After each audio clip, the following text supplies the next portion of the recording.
In this video, I'm going to show you how to attach a file to your Basecamp project.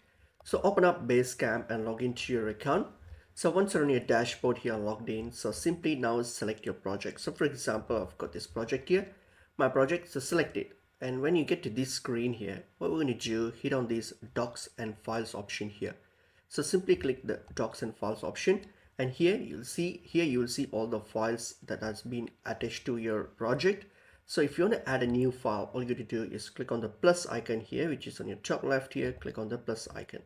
So you have a wide range of options here. So you can create a new document, or if you want to attach it, you can simply click on upload files. So if you click on upload files, you can upload the files from your computer. So you can just choose the file, upload it from your computer. Okay, so hit on it, open it, and as you can see now, the file now has been uploaded.